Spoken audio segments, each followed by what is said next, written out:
Great. So welcome, everyone. My name is Micah Schwartzman. I'm the director of the Karsh Center for Law and Democracy at the University of Virginia School of Law, and I'll be moderating our program for today. Our program is entitled Reuniting America, Part 2, Lawyers Building Bridges. As our title suggests, this panel is a sequel to an earlier program held by the VBA in 2019, when the Special Issues Committee asked whether members of the Virginia Bar can be part of the answer to reuniting our country. Since then, that question has only become more pressing. And in the spring last year, David Landon and Jeannie Franklin reached out to one of my colleagues, Richard Bonney, to ask whether the Karsh Center might be a partner in bringing together lawyers, experts, and teachers from across Virginia to think about the problems of political polarization, the loss of civility and civil discourse, and perhaps more fundamentally, the erosion of social trust that we have experienced in our local communities, within the Commonwealth, and across our nation. I want to take a moment to introduce the Karsh Center, which is a relatively new organization at the University of Virginia. The center is a nonpartisan legal institute whose mission is to promote the understanding and appreciation of principles and practices necessary for a well-functioning pluralistic democracy, including civil discourse, civic engagement and citizenship, ethics and integrity in public office, and respect for the rule of law. Together, the Karsh Center and the VBA, through its Special Issues Committee, have worked since last spring to ask how the Bar and the Academy can contribute to thinking about and addressing some of these larger problems. We convened a series of roundtables with lawyers, educators, and experts from across the state, focusing on four main areas: building social trust, civics education, social media and technology, and the ideas of civility and engagement. I want to say a word of thanks to everyone who participated in those roundtables. A list of the participants, along with the reports that they helped to produce, is included in the materials linked to the online registration for our program, and now also in the chat function. Our panel today grows out of the proposals that were put forward in our roundtable discussion, focusing especially on education and civic engagement. We have a packed and exciting program for today, and I want to briefly introduce our panelists. I'm going to keep these introductions short in the interest of giving our speakers as much time as possible. You can find longer descriptions of their backgrounds, again, in the registration link that we have posted in the chat. Joining us today is a distinguished panel of lawyers and educators. In the order that they'll be presenting, we have with us first Edward Ayers, who is the Tucker Boatwright Professor of the Humanities and President Emeritus of the University of Richmond. A distinguished historian, he has received the Bancroft and Beveridge Prizes and the National Humanities Medal, which President Obama awarded to him in 2013. Professor Ayers is the founding board chair of the American Civil War Museum in Richmond and is the executive director of New American History, which is dedicated to making our nation's history visible and useful for a broad range of audiences. Next, we have Dr. Ronald Crutcher, who is president and a professor of music at the University of Richmond, having previously served as the president of Wheaton College in Massachusetts for 10 years. He was founding co-chair of Liberal Education and Americans Promise Leap, the Association of American Colleges and Universities' national campaign to demonstrate the value of liberal arts education. With him, we have Dr. Andrew Stelgis, who is Assistant Vice President for Student Engagement and Leadership at William & Mary, where he holds appointments in the School of Education and the Department of Public Policy. He's the author of a book entitled Service Learning and Community Engagement Toward Long-Term Developmental Social Concern. He has served on the Governor's Advisory for National and Community Service and consults widely on civic engagement and student development on college campuses. Next, we have Ian Solomon, who is Dean of the Frank Batten School of Leadership and Public Policy at the University of Virginia. Dean Solomon was trained as a lawyer. He served as legislative counsel to then Senator Barack Obama and was later confirmed unanimously by Congress as US Executive Director for the World Bank Group. Before joining the Batten School, Dean Solomon led his own international consulting practice focused on conflict and collaboration. With him is Larry Roberts, who is the director of the Sorensen Institute for Political Leadership at the University of Virginia. In government service for many years, he was counselor to Governor Tim Kaine and chief of staff to Lieutenant Governor Justin Fairfax. He also spent more than 20 years in private practice, including partnerships with Skadden Arps, Davis Wright Tremaine, and most recently in Venable. He's past president of the Federal Communications Bar Association and founding chair of its charitable foundation.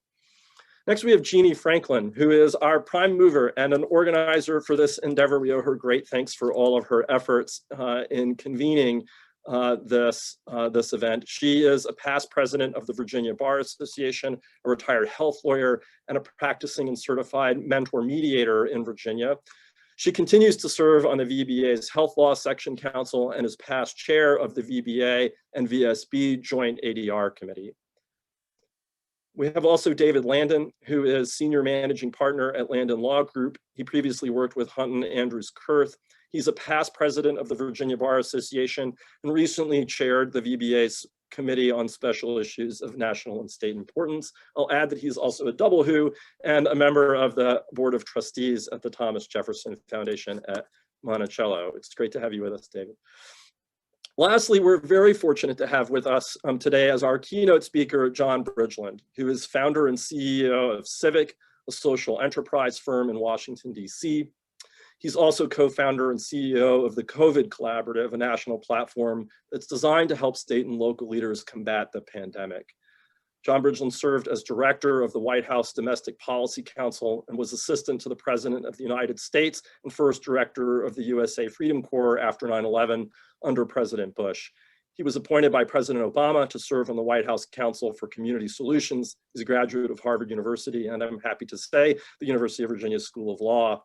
Given his bipartisan efforts to build civic community, we're especially grateful to have John here today with us, and I will turn things over to him now to get us started.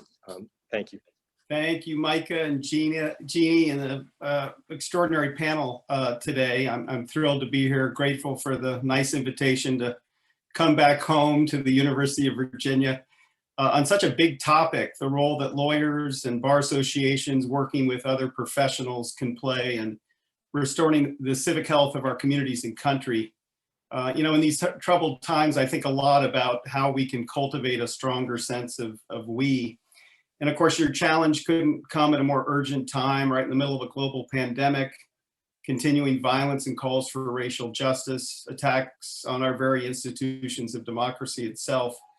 And your challenge is so wonderfully ambitious. Human life is too precious to be wasted on division and violence and racial injustice and poverty and despair. I'd like to give special thanks to the Virginia Bar Association, the Committee on Special Issues of National and State Importance, and the Karsh Center for Law and Democracy at the University of Virginia School of Law, my alma mater, for this audacious project and roundtable today. I'd like to thank my good friend, Drew Stelgis, over many years at that competing college down the road, William and Mary. But also, I want to thank my favorite professor at UVA, Richard Bonney, who came roaring into our first day of class. Our first question for the law students, he wrote on the board, "It's a girl," and we just learned that 30 years later, that girl is a computer scientist at Johns Hopkins University. So great to be with you, Professor Bonney. I also want to mention my old friend, dear friend, Mortimer Kaplan, with whom I had lunch every month over many years to remind myself of the life of civic engagement men in action, from his military service on D-Day and the beaches of Normandy to President Kennedy's IRS commissioner, the only commissioner to be on the cover of Life magazine, by the way, and his love of the University of Virginia. The civic, political, and social landscape in our country is so well known, I won't belabor it, but I will say that Robert Putnam, who wrote that seminal book, Bowling Alone, a generation ago, just completed The Upswing, which catalogs that what we do in civic life also affects our economy, our politics, and our society more broadly. He actually found that when trends in social fragmentation, cultural narcissism, political polarization, and economic inequality are examined from the Gilded Age to the present day, those trends have actually moved in virtual lockstep. The trends we see today, which are difficult, are very similar to those we saw in the late 1800s, but encouragingly, from about 1900 to 1965, all these trends moved in the right direction, and not just because of an outgrowth of unity during the two world wars. During the progressive era, and this is designed to give us hope, our country had tremendous energy from the ground up that was at the heart of our civic revival. We saw an explosion of civic, community-based organizations, settlement houses, often led by lawyers, and often informing broader policies at the state and national levels embraced by both political parties. Such policies were extraordinary, like a commitment to free public high school, the creation of the land grant colleges and universities, and eventually the GI Bill. But after 60 years of progress, Bob Putnam tells the story of standing at John F. Kennedy's inaugural and feeling as though he was that Kennedy was directly speaking to him. But tragically, we took a sharp U-turn in the 1960s toward extreme inequality, polarization, fragmentation, and narcissism, culminating today's universal agreement the country has been on the wrong track. So what's to be done, and what are some ideas for how lawyers and other professionals can work together to move us in a better direction? You know, I'd note that lawyers have been at the center of civic and political life, playing an outsized role in the formation of our union, holding public office, leading our government, building civil society, helping to secure civil rights. I think it was 25 of the 56 men who signed the Declaration, 35 of the 55 delegates to the Constitutional Convention, and more than half of our US presidents, it sounds like many of you have served, some of them, have been lawyers. It's one of the most important professions underpinning the creation of our democratic institutions, protection of our rights, and the growth in what de Tocqueville marveled at when he came to America to study America's prisons and was so taken by our voluntary and civic organizations that remind the average citizen of our duties and responsibilities as citizens. You know, the last time, a little personal story, that the country had a major crisis, the attacks of 9/11, I was working in the White House and asked by the president to oversee an effort to foster a culture of service, citizenship, and responsibility. And one of the first people to call me after that became public in the State of the Union was Justice Anthony Kennedy, who said that he was so alarmed by the lack of understanding of the role of our democratic institutions among high school and college students that he started a program with the American Bar Association called Dialogues on Freedom. And lawyers and judges and elected officials were deployed across the country to talk about the Constitution, the rule of law, the three branches of government, our rights and responsibilities. And students were taken through a hypothetical crash landing in a country called Quest that lacked these protections. And I had the opportunity to speak to a lot of high school and college students in the context of that program. And frankly, it was both uplifting to see how strongly they responded to the ideas, but alarming to see how little they knew about our history and democratic institutions. After 9/11, with multidisciplinary support, we made significant commitments to increasing American history and civic ed through various programs, encouraged the NAEP to more regularly assess it, and even partnered with the National Archives to engage students and teachers in discussions about why certain documents from the Lee Resolution to the Voting Rights Act were so important and what their relevance was today. My neighbor, with whom I worked very closely, the irrepressible Senator Robert Byrd, mandated the reading and discussion of the Constitution and Declaration of Independence in public schools across the nation during Constitution Week. It was a bold move. Senator Lamar Alexander, who was also such a hero, actually gave his maiden speech on the Senate floor on the need to put the teaching of American history and civic education back in its rightful place, consistent with every state constitution, which puts it at the center of the educational inquiry.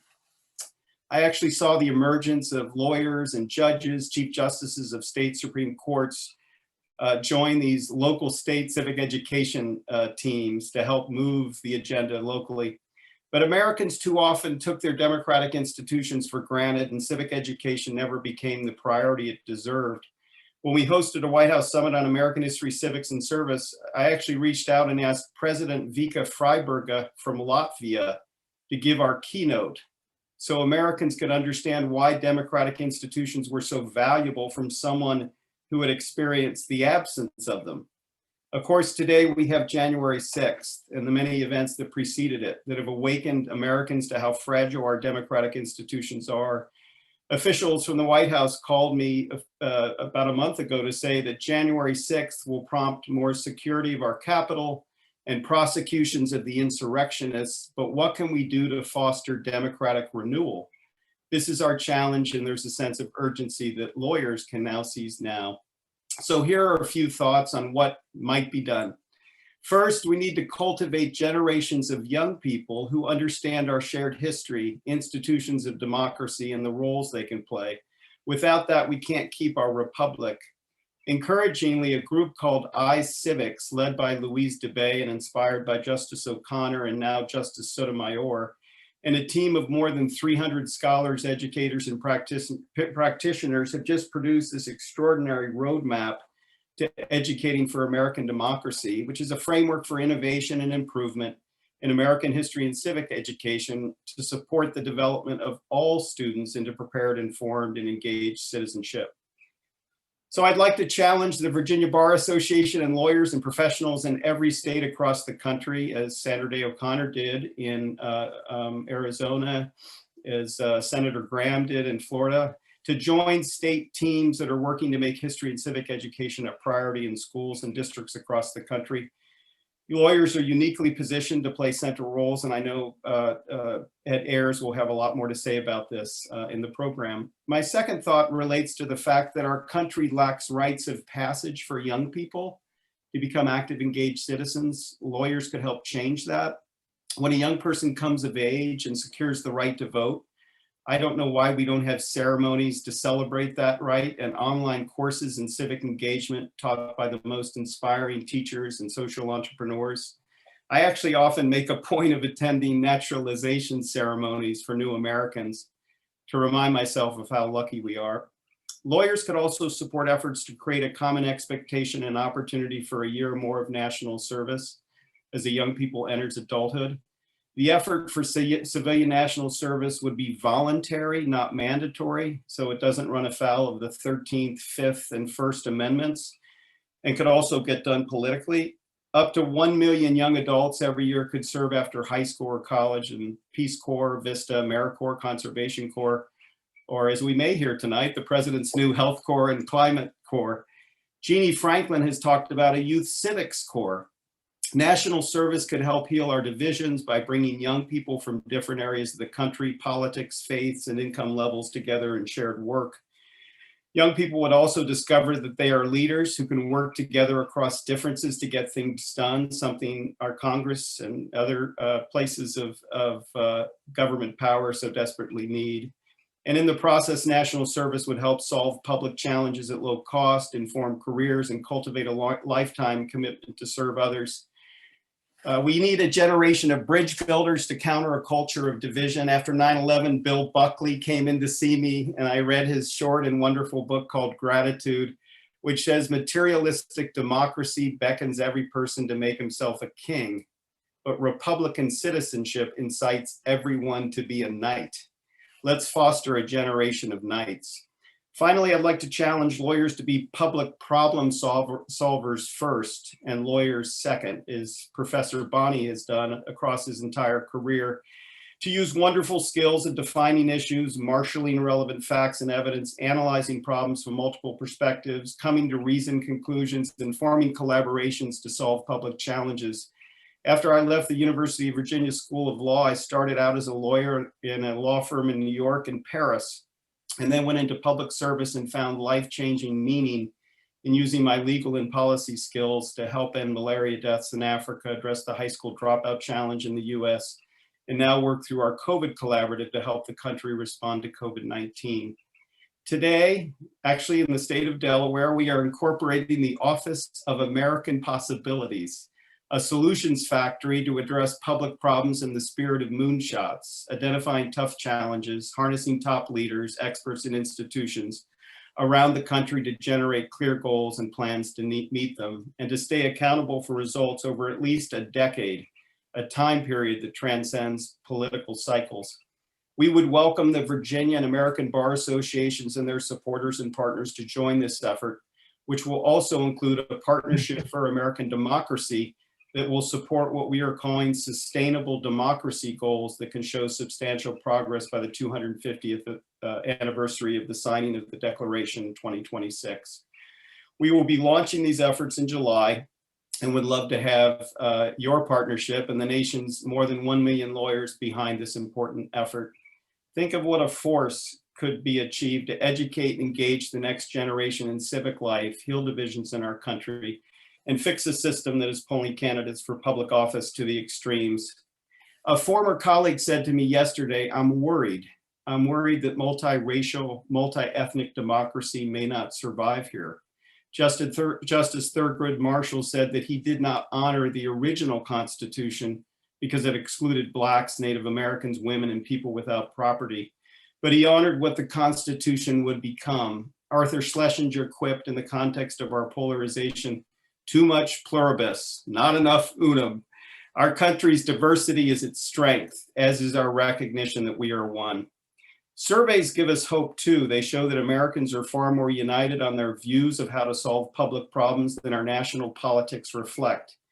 Even what are viewed as unsolvable problems, such as homelessness, are being impressively addressed in communities around the country through Built for Zero from Community Solutions, which was just awarded $100 million from the MacArthur Foundation to spread their model to other communities. Energy from the ground up, led by lawyers who understand our system, is what's needed to reunite America around shared public work. So your favorite words in closing, let me say again that the time could not be more urgent. I think it was Judge Learned Hand who said, when liberty dies in the hearts and minds of the people, no court, no constitution can save it.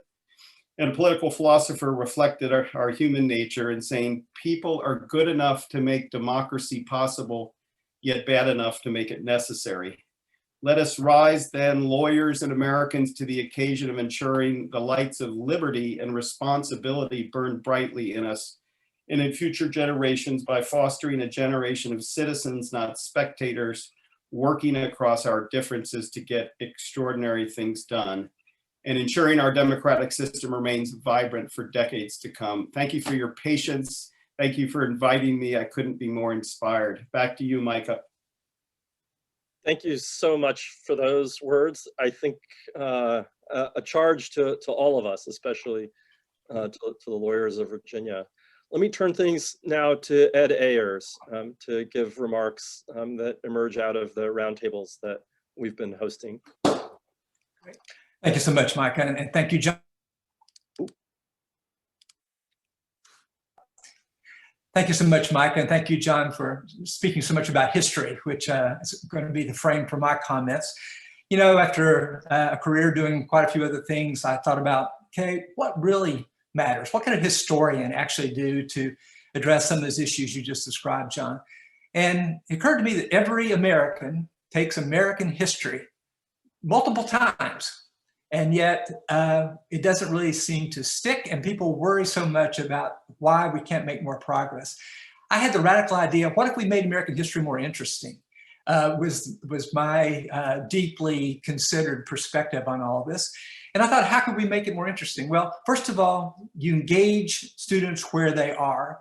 You engage students through the media that they use all the time. And you are honest with students. You let them know that there are challenges to understanding American history, that it doesn't come easy, that's not a series of bromides. And so we built several tools that I want to share with folks. I'm going to share my screen now, words that have caused all kinds of anxiety in Zoom participants for the last year, but I believe that I'm now sharing. Can I see a thumbs up if I am seeing the screen? Thanks very much, Ian.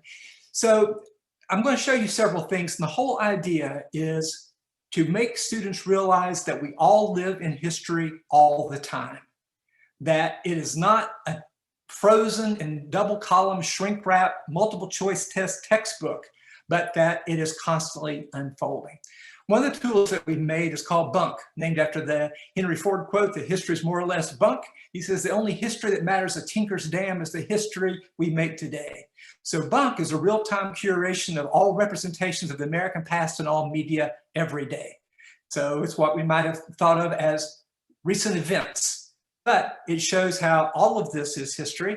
I'm going to pander dramatically and search for lawyers to see how that might appear in some of the 6,000 articles that we have cataloged. And much to my relief and surprise, there are plenty of articles about lawyers. And you see that we have partners who are working on all of this. And one of the things that, and you can see that these are people who have, and you can see all the broad range of things. But I'm going to go to the article, the story about the McDonald's hot coffee suit. And so, because I think a 17-year-old might do that as part of the idea.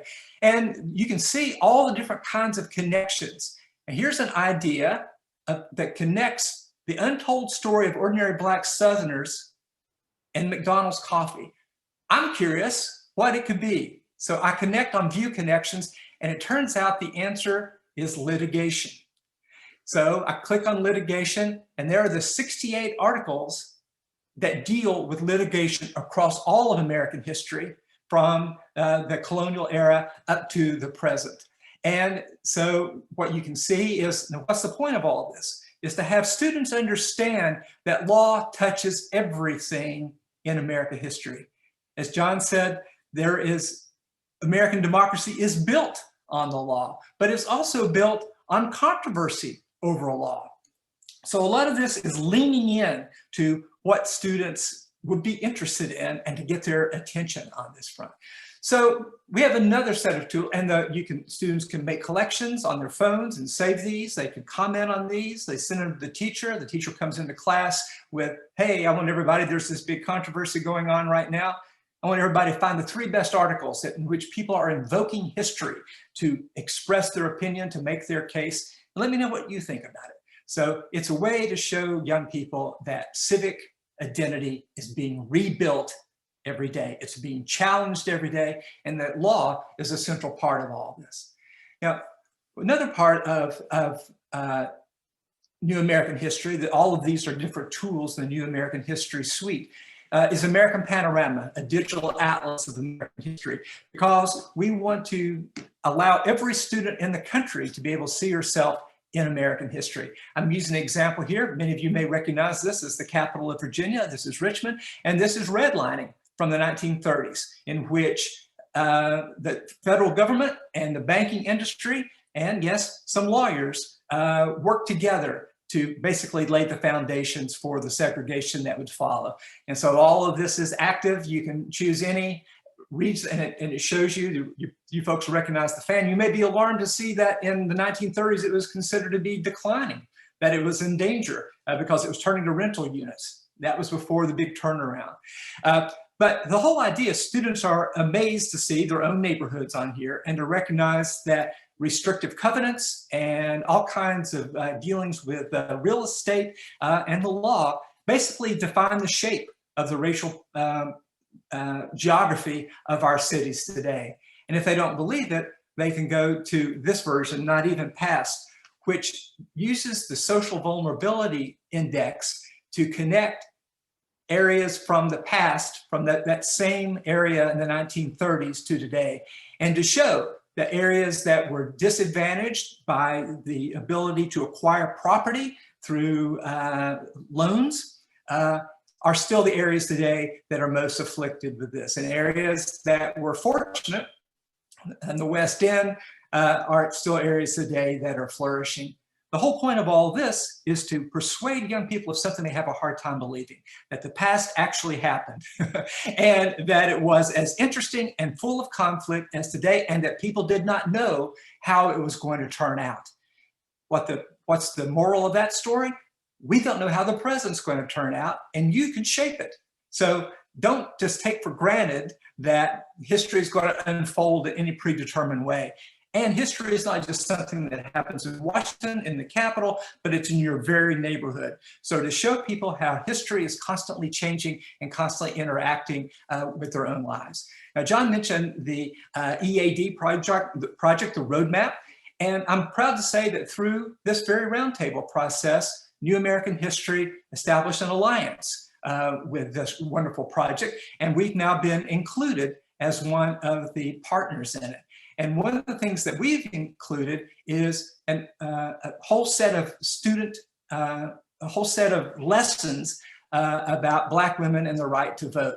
So obviously this is a topic of great concern today, people talking about voting rights, and people remember Stacey Abrams and people recognizing this is happening today, but to show that this has a 150-year-old history is an important thing for students to understand. So we introduce them to some of the concepts they might not have thought of before, disenfranchised or extra legal, and the Reconstruction amendments. Then we give them a whole series of exercises that teachers can choose by grade level, by reading level, by what topic they want to deal with, that they can deploy to make the present connect with the past. Now, you would think that the daughters and granddaughters of former slaves secured voting rights for all. You would hope that would intrigue students to wonder how that could be. And if you click on it, it will take you to Bunk that I've showed you before. Then there's a whole series of exercises that can happen. Today, they can say they might go to Bunk and see these articles about voter suppression and be able then to see, well, what's the history of this? I'm hearing about this now. Where did it come from? How did it evolve up to the present? So the idea with the roadmap is that these exercises that we're creating, and we have many dozens across all of American history now, fit into a larger pattern of how it is that we can connect civic understanding and history understanding. So our projects go where students are curious about and give them the opportunity not just to take history as a given. I always quote my mom, who's a 5th grade teacher. I told her I was going to go to graduate school in history, and she said, well, what for, honey? We already know what happened. The whole point is to show that we don't already know what happened, that we're reimagining it all the time, finding new depths and meaning in it. That John quoted Thurgood Marshall. We're expanding history to include all those people who were left out of the Constitution at the founding, and to show that they have played a critical role in American history as well. So you may ask, well, what is it then that the lawyers of Virginia can do? It was very convenient too that John mentioned Senator Robert Byrd. He created Teaching American History, which is spent $1 billion to enable teachers and students and organizations to engage American history. Well, thanks to the EAD project, the Roadmap project, there's a bipartisan bill before both houses of Congress right now about how would we teach. It's called Civics Secures Democracy, so you can hear how that connects to what we're talking about today. And the whole idea is that we should invest in understanding the social world at the same rate that we have invested in understanding the physical world. We don't want to diminish understanding STEM, of course, but what we do believe is just as important to understand how we came to this place today. So it would be wonderful if you would lend your support to this effort that will energize every school division across the United States to embrace American history as a critical part of what it means to be America.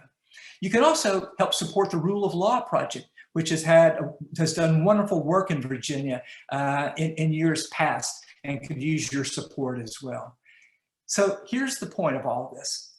Civics isn't just feel-good phrases. Civic identity and civic health has to be earned.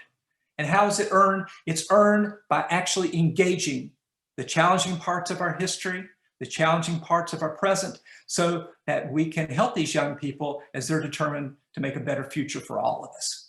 So get to the future by going through the past. Micah, thanks very much. Those are my comments today. Ed, thank you so much for giving us that overview. I'm going to turn now to Dr. Ron Crutcher and to Drew Stelgis, who have remarks. They're paired up here, but I'm going to turn things over to you, Dr. Crutcher. Thank you. Thank you. Thank you so much, Micah. So, I'm probably the only one this afternoon who is a professional musician. I'm a cellist. and I played for almost 40 years in a chamber music organization, the Klemperer Trio, an international trio. And I start with that because playing chamber music, when you compare playing chamber music to playing in an orchestra where you have a conductor. When I played in the Cincinnati Symphony, I could go to orchestra rehearsals and never speak to anybody, but still perform, you know, and do a concert. Chamber music, you have to work together. You have to work across differences because you're making collective decisions, and you have to learn how to agree to disagree. And so we're going to talk this afternoon about a conversation about an open-minded and civil civic engagement through an Institute for Open-Mindedness that Dr. Chelges and I put on. I'm going to first just talk a little bit about what caused us to want to do this, and he's going to talk a little bit about the results. So the goal of this Institute for Open-Mindedness is as simple as it is challenging, to encourage students to step outside of their ideological bubbles, to reach across difference, and to strive to understand diverse perspectives.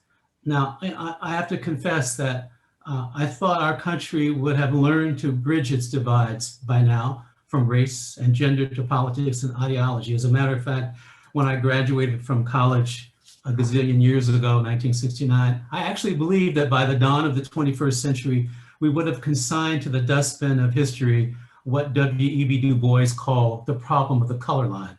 And that is, as Du Bois wrote in 1903, the problem of the, quote, relation of the darker to the lighter races of men in Asia and Africa, in America and the islands of the sea. Yet, current events remind us that open-mindedness and inclusion are as much of a challenge for the 21st century as for the 20th century. Just think of our polarized presidential election in November, followed by the insurrectionists breaching the US Capitol and trying to overturn the very will of the people in January. Think too of our national reckoning with race and racism, which has raised our collective consciousness regarding ongoing systemic inequities, but as evidenced by recent violence, remains far from complete. Today, any discussion about race, religion, politics often teeters on the edge of diatribe.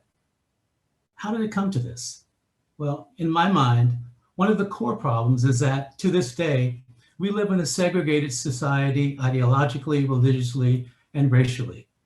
Ideologically, so many of us only engage with like-minded individuals, consume media that reinforces our own beliefs, or avoid conversations that cause discomfort.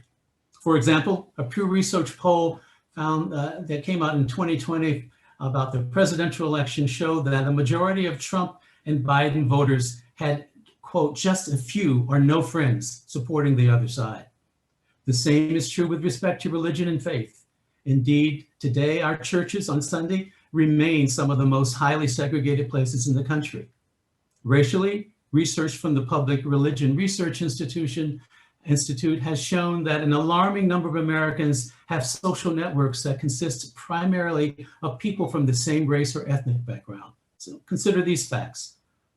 91% of white Americans have only social networks of their own race, while 5% are identified as having networked with some other race. With Black Americans, 83%.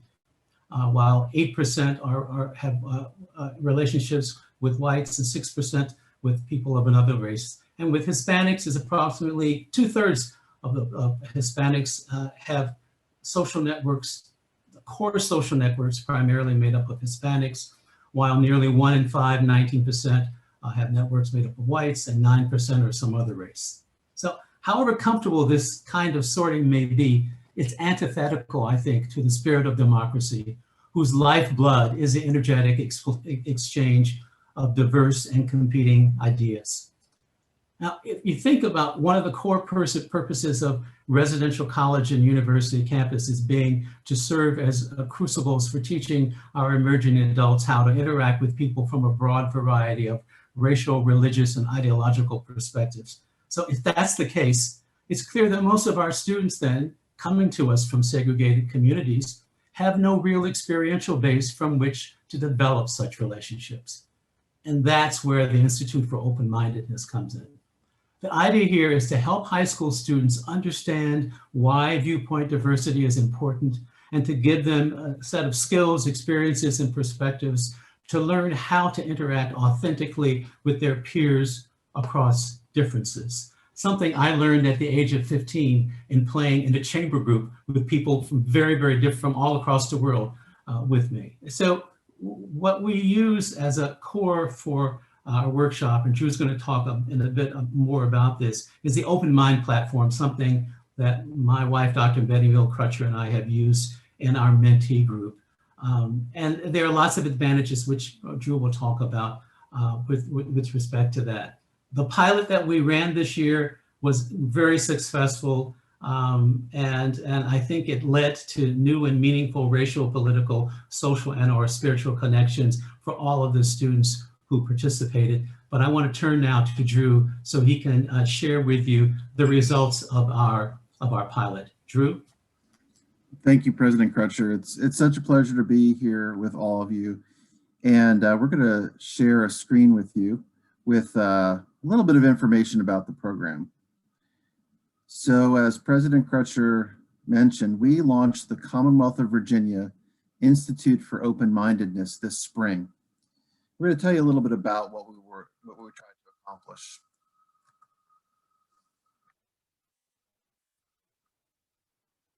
Go ahead and advance to the next slide. So we set out with some overarching goals to support high school and college age students.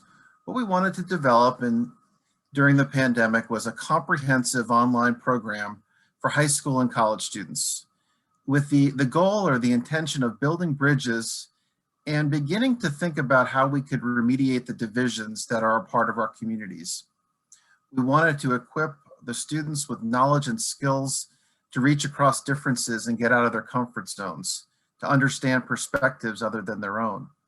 So in selecting via application, 23 outstanding high school students from across the Commonwealth of Virginia, we wanted to make sure that we had a diverse set population. We wanted students who are representing all the different sections of the Commonwealth. So we wanted to build a high school, college, university, and community college pipeline that equips students with the skill set to build bridges and help them to build confidence in being able to have hard conversations through the use of these modules. Next slide, please. So as Ron indicated, we use the Open Mind platform. Now, the Open Mind modules were developed by Jonathan Haidt and Caroline Mell, and that together what they did was distill rigorous behavioral science research into engaging, practical, actionable insights for anyone, for the general population. And they distilled them into 8 very user-friendly online modules that takes the user anywhere from 20 to 30 minutes to complete. And the 8 modules include exploring the inner workings of the mind, uncovering the roots of our differences using behavioral scientific research, cultivating intellectual humility, welcoming diverse perspectives, exploring other worldviews, challenging the culture of contempt. And I'll say that our students really resonated with this in particular, related to both the pros and the cons, the challenges and the struggles related to social media. Managing emotions during difficult conversation, and then mastering difficult conversations. So each of our 23 students completed the 8 modules. They completed them two at a time over the course of 4 weeks. Next slide, please. Our meeting schedule existed like this. Again, we had 23 high school students. Over the course of 4 weeks, we met once a week on Monday evenings from 7 to 8 p.m. In the beginning of each session, there was an introduction and goals for the night. And then we welcomed a guest speaker. And that person would be speaking about the 2 modules that we'd be covering that evening. And then, and this is really, I think, where the magic happened, the students were in small groups, 8 students each, with 2 college student facilitators, one from the University of Richmond and one from William & Mary. The college student facilitators have been trained on how to facilitate discussion on the modules, and they led those discussions. And our survey or assessment results revealed that that was a really important part of the high impact experience. And then every night we wrapped up and began to plan for the next week. Next slide. So I want to give you in just the next 3 minutes or so, just a small sample of our results. We had a response rate of about 55–60%, 14 out of 23 students.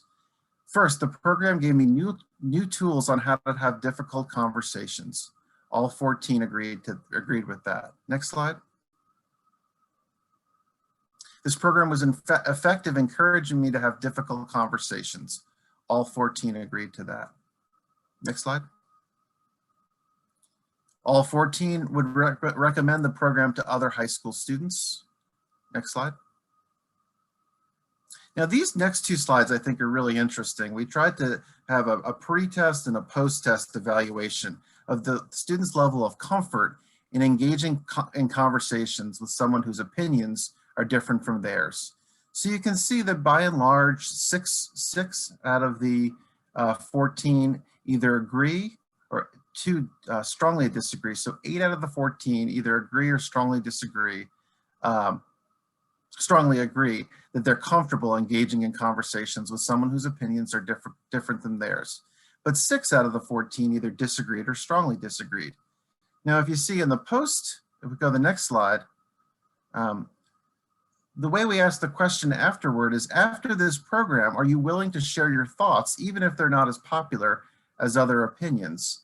And you can see that the vast majority, 13 out of the 14, said they either agreed or strongly agreed that they'd be willing to share their thoughts, even if they're not the popular opinion. Next slide. So long term, President Crutcher and I have high hopes to make this a residential program where both the University of Richmond and William and Mary students would be serving as small group facilitators over a course of approximately 5 to 7 days. The high school students would live both at William and Mary for 2 or 3 nights, and then at University of Richmond for 2 or 3 nights. They would take the online modules throughout, but we can imagine that if the students are together for a period of 24 hours over 5 to 6 days, the intensity of the experience, the opportunity to have in-depth discussions with students who come from very different backgrounds than themselves will garner even more high impact benefit for them in understanding, relating with, leaning into hard conversations, and having courage in having difficult conversations. So we hope that this becomes a network of Institute graduates. We now have 23 graduates. We hope that this idea will continue to gain support and generate new ideas. Over the last week since the program wrapped up, I've met with 3 of the graduates. All 3 of them are trying to implement something similar in their high schools, for example. We'd love to have scholarship opportunities for the graduates of the Institute who would like to pursue higher education, because we're very purposeful and intentional about attracting students from diverse populations, including from high need, low income communities. Having scholarship opportunities would be wonderful. We hope to replicate this for scalability across other colleges and universities, tapping into the talents and skills of those who are graduates of the universities, those who are employed at the universities, and those who are active and engaged leaders within the communities.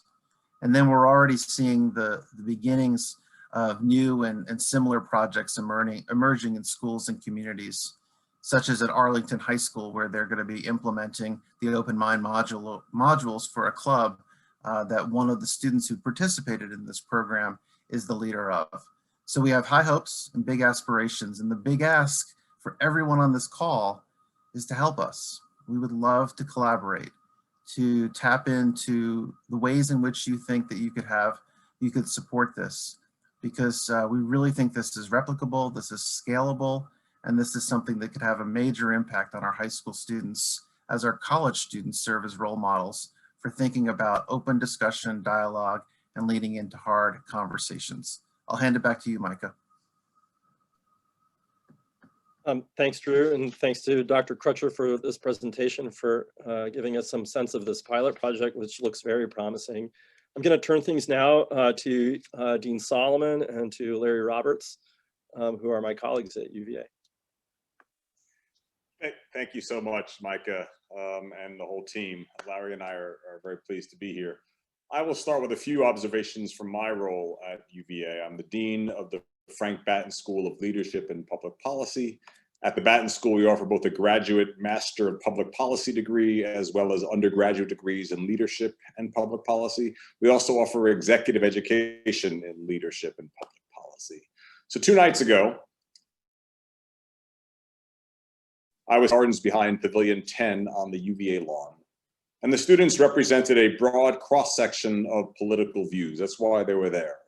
From among our most vocal conservative students to our more liberal students, with a few students who are more moderate and even hard to pin down ideologically. The group was racially and economically diverse. And this was our second time together, having dinner together in the garden. Our first meeting was back in November, shortly after the election of the Biden-Harris administration. Now, let me tell you how this came about. See, one evening last fall before the election, I met a group of students in the amphitheater across from where the Batten School is located in Garrett Hall. It was dark out. I was walking my very curious young puppy, and I went to talk to the students about what they were doing. It turns out they were there because they felt the need to protect a banner that they had erected to support the nomination of Amy Coney Barrett for the Supreme Court. Now, this was their second banner, they told me, after the first one had been removed by fellow students. So we spoke for a while, and they asked me whether I would be willing to host a debate between their interests and other interests. And I told them that I thought it might be more rewarding and valuable to have a conversation, a dialogue, an opportunity for students to talk together and also to listen and learn from each other. And I offered to host a dinner. When I approached my first few students about the invitation, they were indeed a little skeptical, but they were also quite enthusiastic and willing to trust me. And as you may know from my personal background, I've experience in dialogue facilitation and mediation work, including between hostile neighbors like India and Pakistan. So let me tell you about our dinners and share a few of my observations. First, students were hungry for in-person engagement and connection. They were starved for social togetherness. Now, that may be a feature of this COVID year, but I suspect it's more than that. Second, the students were grateful for the opportunity to have serious, personal, non-judgmental, non-competitive conversation. There were no phones or devices or photos or side chats. Many commented that they don't often have conversations like this, even among their friends. They felt safe to speak freely. Third, the students appreciated some gentle facilitation. Several said that conversations like the one we had should be done at the beginning of the year so that students can learn to establish certain norms and skills for how to talk to each other. Fourth, the students themselves realized how much they have in common at the level of values. They picked up on themes and threads about each other's families, shared concerns about personal and professional transitions they're going through, shared anxieties, and they co-created an intimate and vulnerable space of authentic connection. Fifth, identities were far less pronounced. Each person was an individual, allowed not to be a representative of race or gender or political party or economic class or academic major. They were individuals. Sixth, we barely spoke about politics. That was what brought us there, but by being present with the conversation, we related to each other on the level of our human qualities, our lived experiences. We had created a space larger than our politics to engage and connect. And seven, they were all eager to come back, and they did come back for an even more rewarding discussion the second time around. Now, I tell this story because I think some people have an oversimplified notion of campus politics as either purely toxic or all about cancel culture or the fear of sharing minority views. And there is some of that, of course there is. But there's a much bigger story. And I think some of what you've heard tonight hints at that bigger story. It's a story of hope and hunger for connection. A story of a massive opportunity for us to help students learn to communicate better, to listen better, to become the facilitators and ambassadors of a different style of engagement with each other. Now, I don't mean to imply that it's easy. Many students are fragile when it comes to hearing ideas that make them uncomfortable. The answer from my experience is not to tell them simply to toughen up, but rather to work with them to help them understand the value of hearing things that they disagree with. I like to tell our students that being comfortable does not mean that they are safe, and being safe does not mean that they are comfortable. I tell our students that this is a professional education, and the professions involving leadership and public policy can be nasty. To be professionally competent, they will need to engage with people and ideas they consider hostile, provocative, or threatening. I encourage our students to practice problem solving that is both humble enough to recognize that no single perspective will see the whole picture, and also innovative enough to look outside their box and across multiple boxes. And I tell our students that if they want to be agents of change, which most of them say they do, they will regularly be confronting supporters of the status quo who resist change or opponents of the changes that they want to make. Tell them they can learn to be more resilient, less fragile, and more skilled at constructive conversation.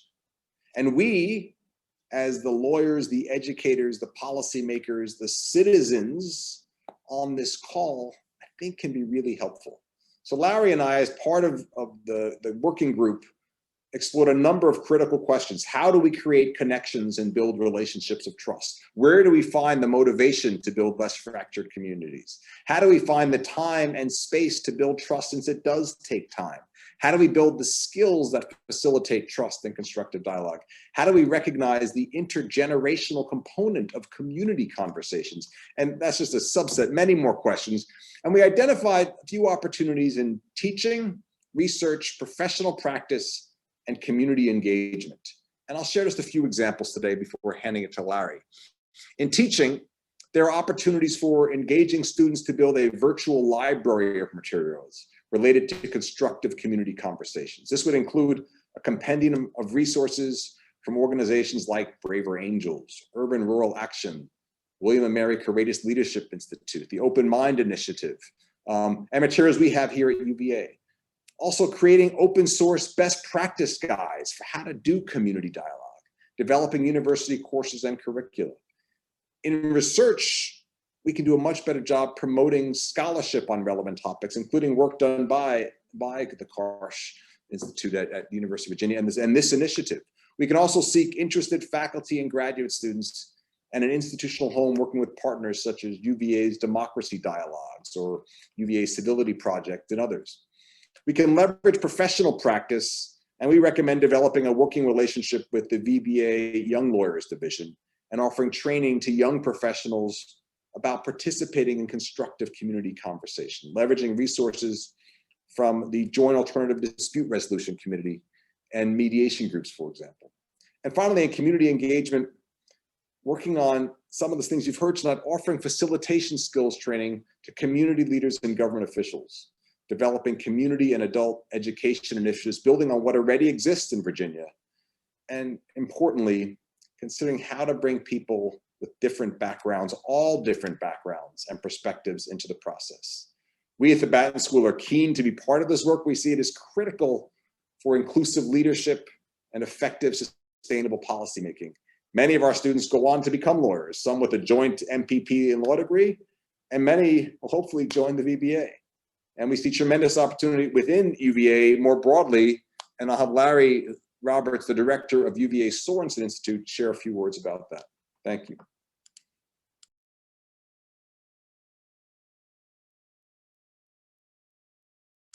Larry, you're muted.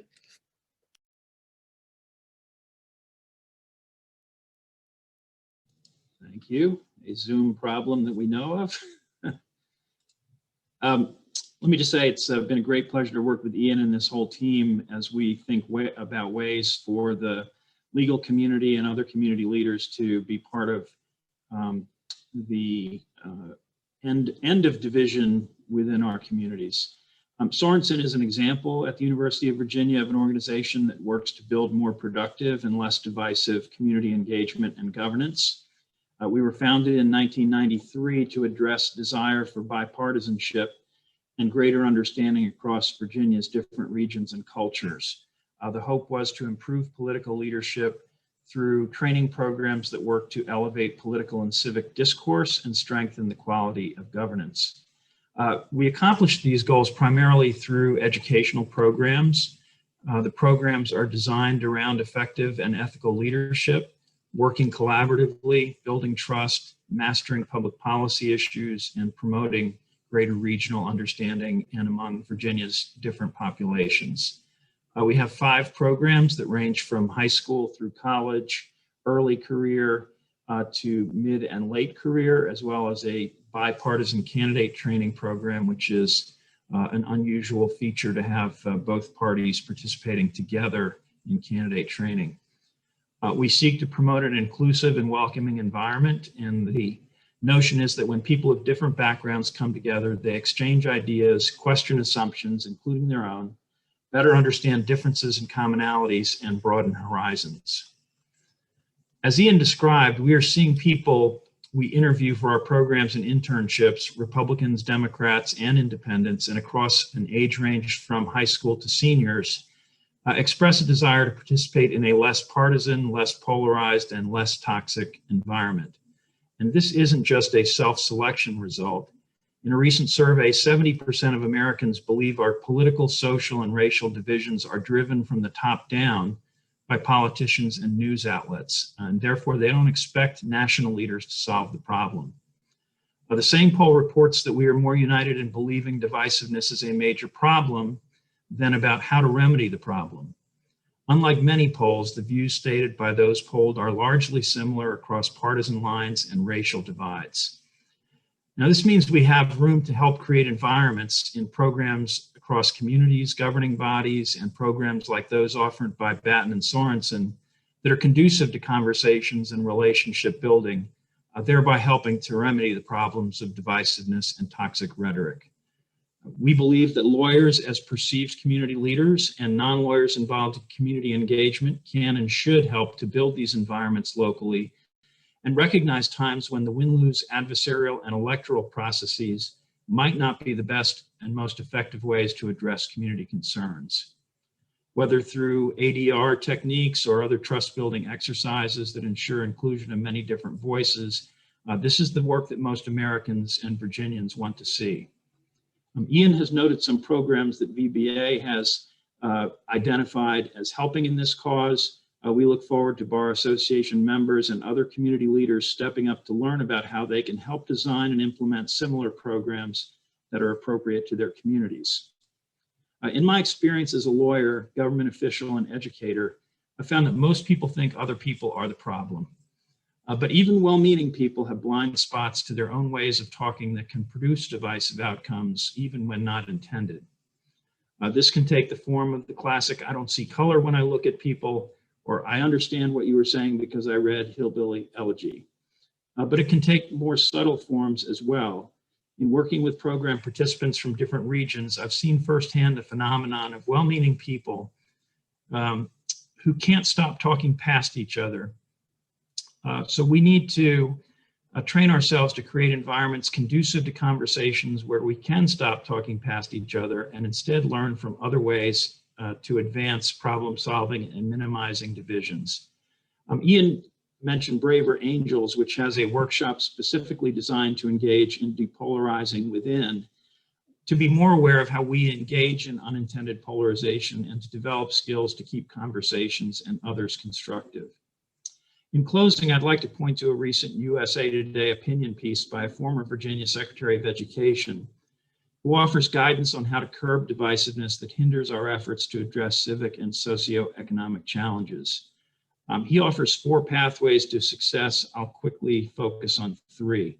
One is to humanize people rather than to harmonize partisan views. A second is to see problems, not people, as the enemy to be overcome.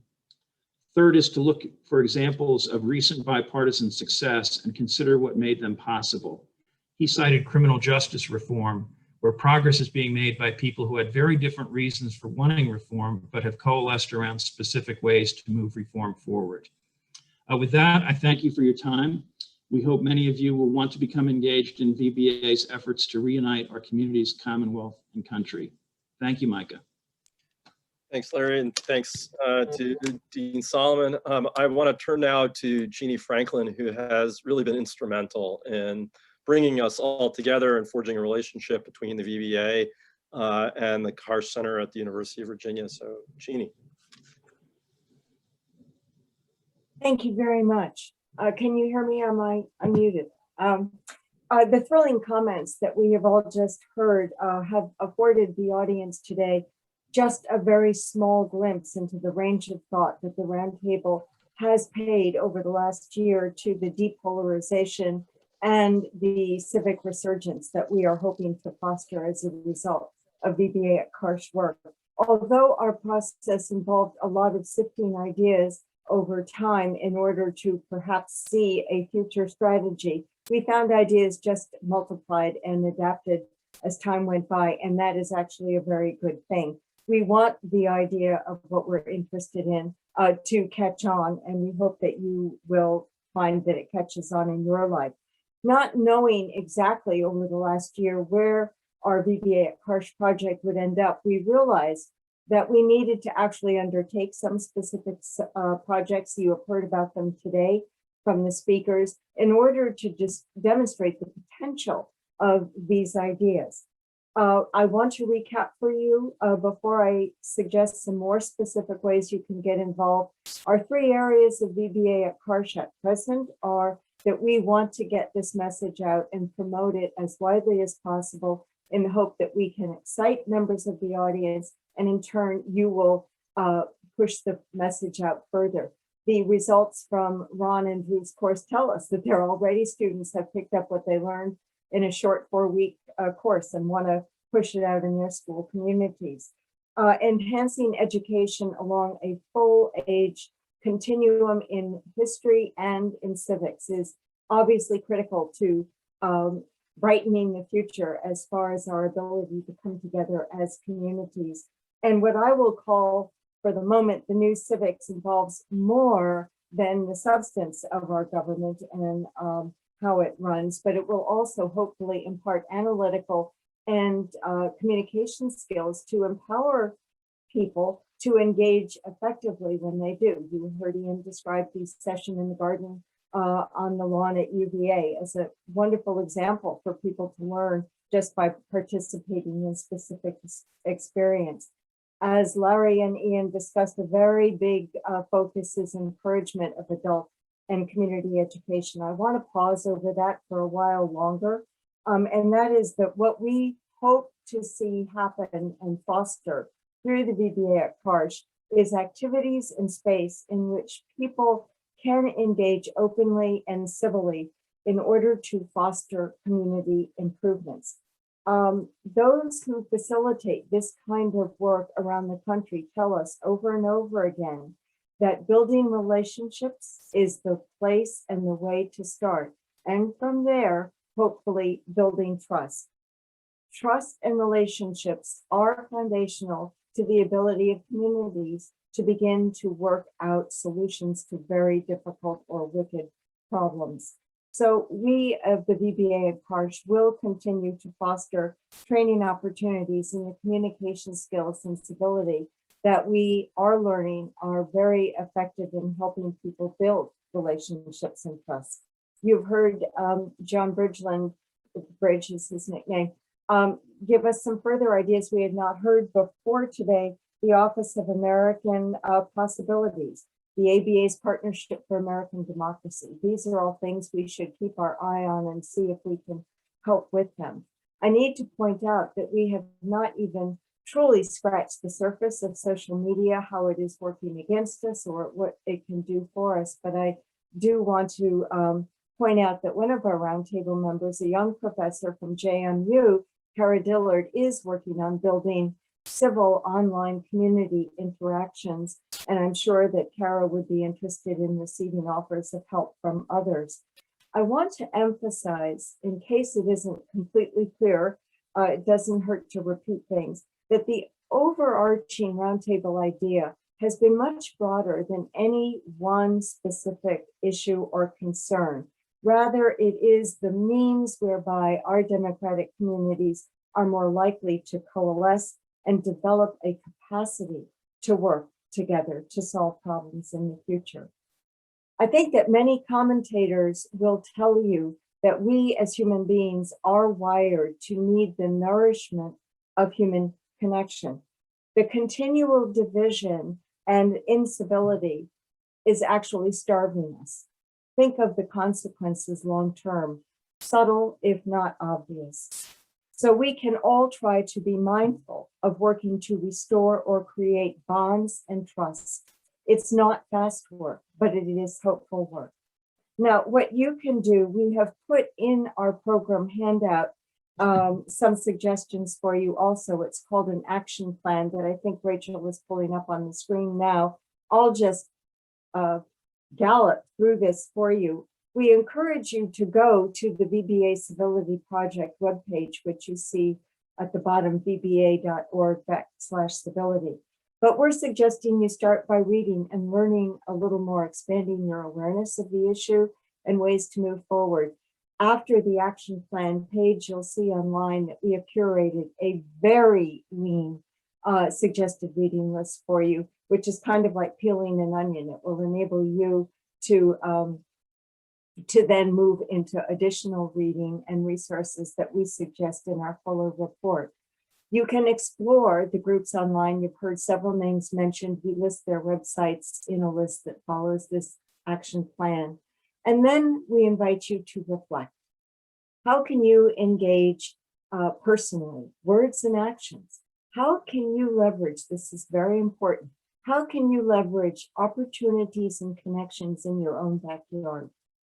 And then after these first three steps, perhaps you will choose, and we hope you will, to get involved.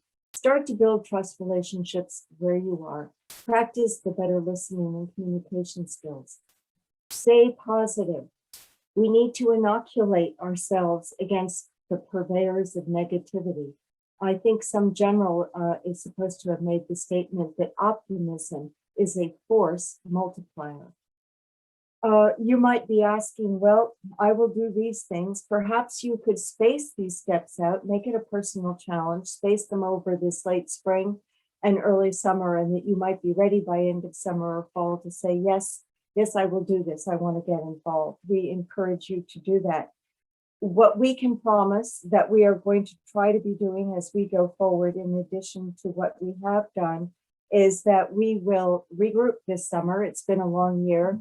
We will try to do a good job of triaging offers of help that you send to us through our civility webpage. There's a volunteer form there. We're going to definitely keep an eye out for opportunities to collaborate and partner with others. We are going to complete a syllabus for communities, make it available that communities or facilitators can use to create that activity in space and perhaps help people get started speaking with each other the way they did in Ron and Drew's course, the way they did in Ian's garden.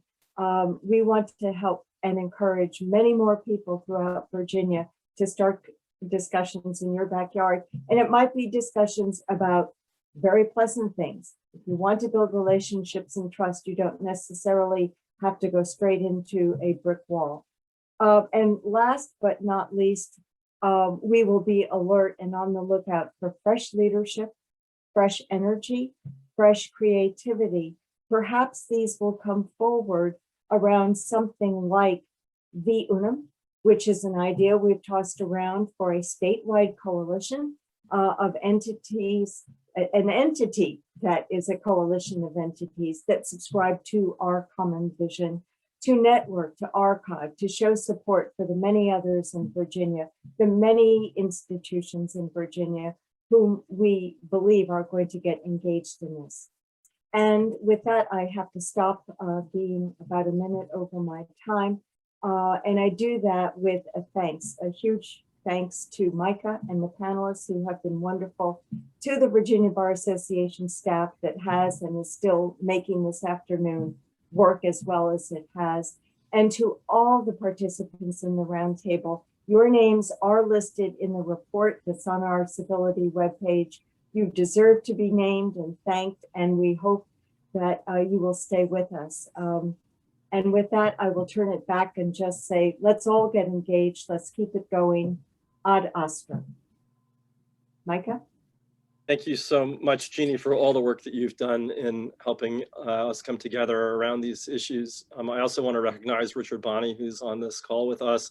The two of you, along with David Landon, have moved us all forward, and I'm grateful to you. And I think we all owe you a debt of gratitude for the work that you've done on this project. I'm gonna give David Landon the last word in wrapping up this program. I'll turn it over to you, David.